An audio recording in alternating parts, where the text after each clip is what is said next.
Yeah, I've had this frustration with a lot of open mics where like it's just not genuine with where you are in the order, or you call it a bucket, but it's not really a bucket. It's like, hey, it's a rig. Just call it a rigged bucket. Just be like, hey, this is a rigged bucket, Mike. If you say that, then I'll know. I will respect you more, and I'll probably come back more because I'll be like, oh, it's rigged. So like, tell me how to get rigged, and I'm on board.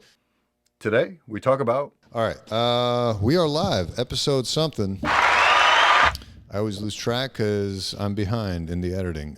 With that said, special guest, Willie. Remind me your last name again? Jackson. Because it's not listed on your Instagram, so I always forget. Yeah, you're not the first person to say that I usually put your full name on your Instagram. So, yeah, it's Will. That's your Instagram handle. Yeah. That's the only reason I know it, because I see that pop up all the time. Where else can we find you? You can find me also on Twitter, also same handle, it's Willie. And I need to put my last name on that too. But yeah. I started to do that actually recently because some people know me as my real name, some people know me as my handle, and it's just like I'm trying to mesh the worlds together. So I think it's kind of smart. People go up to you as just Mr. Souls sometimes. Never Mr. Just Doctor. That's Doctor? No, Doctor, you need to address me as Doctor, though. Yeah. No, honestly, I don't give a shit about that, which is kind of hilarious because my friends know that I'm kind of icky with like the whole doctor label. Yeah. So my first ever open mic comedy set, I tried to make a joke about it where I was like, hey, it's Doctor, not Mr. And it just like failed miserably because I was just freaking out in my own head like, oh, what's going on?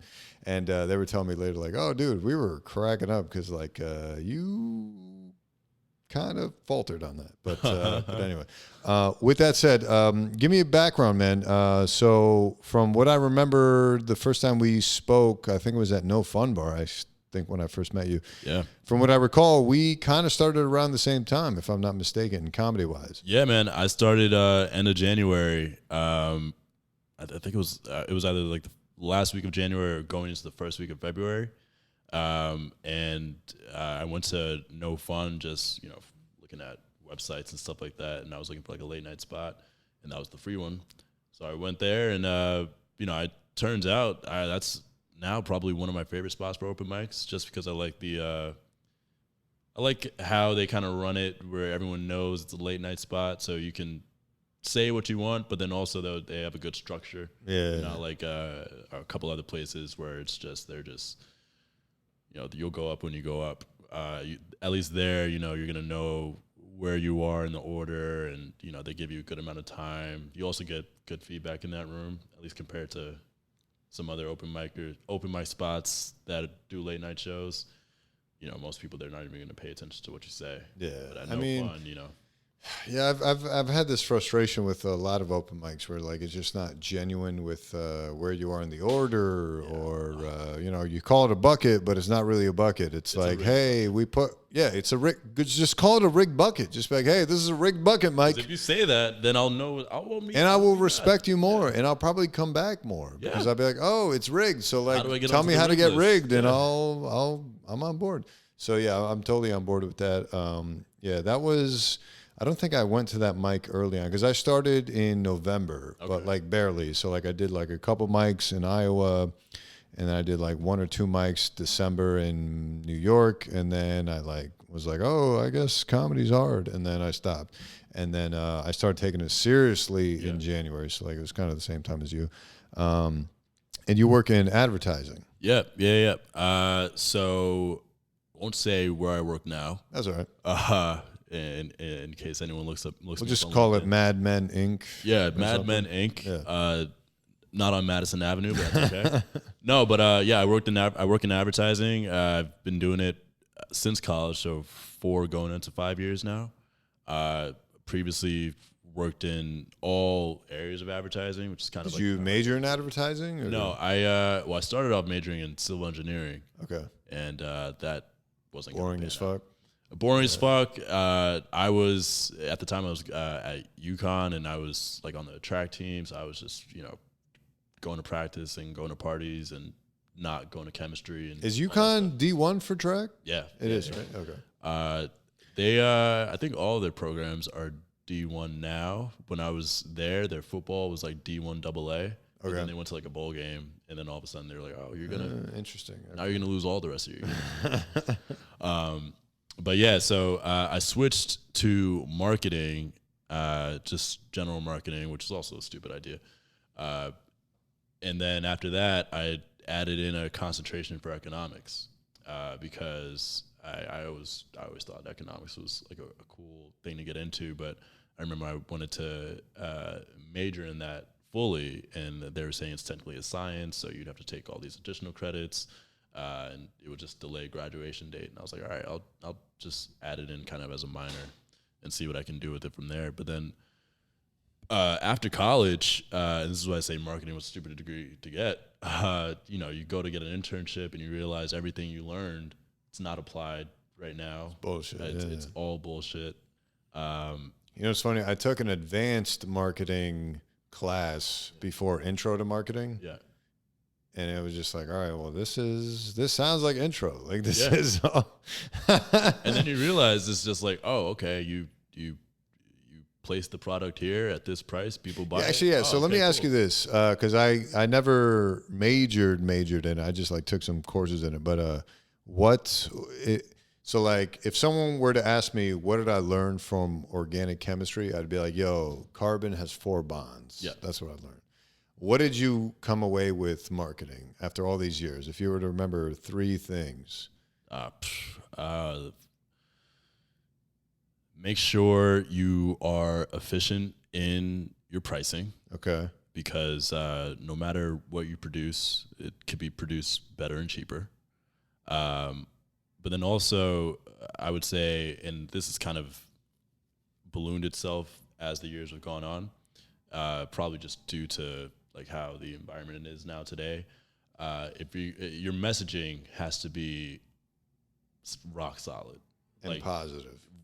Most likely positive, yeah. If you're gonna do, actually, let me not say positive. It's got to be catchy. It's got to be appealing to the point where people are just like at least interested. Okay. Because advertisers only really care about now is just clicks and people driving to their website. But what drives that is like relatability, messaging, how much you stick in people's brains and all that kind of shit, right? So if you can cause interest and cause someone to just think about an advertisement or a product or a sample or whatever it is in a way that they would potentially go click onto that ad or become a customer or become a potential customer, not even become a customer, because brands are smart now. They understand that if 10 people come to their website, maybe 2 people will buy something at that initial time. They just want to collect your data.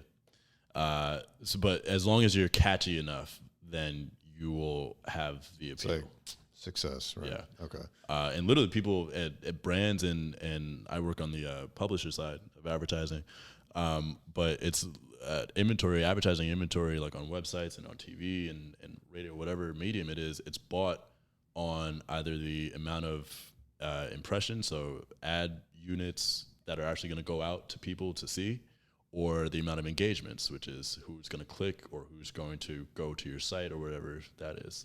That's the 2 main ways advertising is bought now, unless it's like some sort of custom, content thing that has other KPIs. But for the most part, it's the engagement. KPIs. What's that? Kisses per interest? Almost. No, key performance indicators. Key performance indicators. All which right. is that sounds like some fucking black suit, boring fuckers just being like, how do we maximize the potential for this to sell us something? Right? That's exactly. You hit the nail on the head. That makes sense. Well, I hate suits, so like that's both wearing them and meeting them. They kind of suck. Yeah. I think that's part of why I went into comedy, which I want to segue into asking you, how much of your advertising experience do you think helps you with your comedy? Because there's a lot of corollaries with like selling yourself and also being, bringing in. So part of it is the substance of funny. Like, hey, I produced the substance of funny, but now I have to sell it to people. Yep. So like how much correlation do you see between what you have experienced in the advertising world and how much of your stand-up stuff? So I'll say this about the advertising world, and then I'll relate it to stand-up. So advertising, it's people who are going to be buying especially if it's direct campaign. There's something called programmatic advertising now, which is basically automated advertising where you set up a. So is that like an Instagram ad that I buy kind of thing? Even more automated than that. It's literally like predetermined rates between a publisher and a brand. Okay. And they just turn on and off whenever they're going to send over their advertisement. And then it just. But who decides when to turn it on and when to turn it off? Now it's more so just based off of if their DSP, demand side platform, is measuring that their engagement so not is dick low, sucking then penis. Send it over. Got it. Okay. It used Thanks to be for people who were yeah. just like, hey, let's put more money into this. But now it's getting less and less people. But in terms of direct campaigns. And are you advertising at work? Are you advertising specific things? We're talking internet-related things versus books versus websites. Like, what are you advertising? So we have, I work at Bloomberg. And, Exposed. So they have pretty much everything. So they have obviously their website, their TV channel, but then they also have like Bloomberg Radio, ton of events. They have a print subsidiary, which just print is kind of going by the wayside now, so that's not as much. Well, that's why I'm asking, because like you have to decide if you're going to be doing this flip of a switch on versus off for certain things, like you have to decide, okay, what's worth it and what's not, and then on top of that, what mediums are worth it and what's not. Exactly. So, and so that's where the fun part of it kind of comes in, because then you kind of like collaborate and try to figure out, all right, they're giving us. They say they have $300,000 and they want to hit these targets. What can we do on our site that will deliver that? So then you kind of like. So what's some simpler examples of like, oh, hey, this is how we're going to help you. Duh. Yeah. So say you're Verizon, right? Come to me, Bloomberg. You're like, hey, I have X amount of money. I'm trying to reach 20 to 30-year-olds that work in tech. Yeah, I'll say thank you, come back to my team and say, all right, guys, they're trying to reach 20 to 30 years working in tech. Do we have something on our tech page that they can sponsor? Or are we coming up, we're probably looping the editorial team? Are they going to be writing articles on tech coming up? Is it as simple as, hey, let's just plop up some ads on our website for them versus, hey, let's just write like what do they call it? Advertorial? Yep. Like, is it really that simple? Like one or the other? It is that simple. The hard part about it is the negotiation process, and trying to make sure. Like how much is it really worth to them? Okay. Proving the value of an ad that can be a little bit difficult, because an agency especially is going to want to. They're not going to want to buy with you if they're not going to see. But aren't they coming to you in the first place because of a certain cachet you offer, a certain fucking brand recognition? They come to you because of the name. Right, that's what I'm saying. But then they're also coming to 20 other publishers. So you're competing against those 20 other publishers. Okay. So we are at Bloomberg, we compete against the New York Times, Wall Street Journal, Forbes, all these other guys here.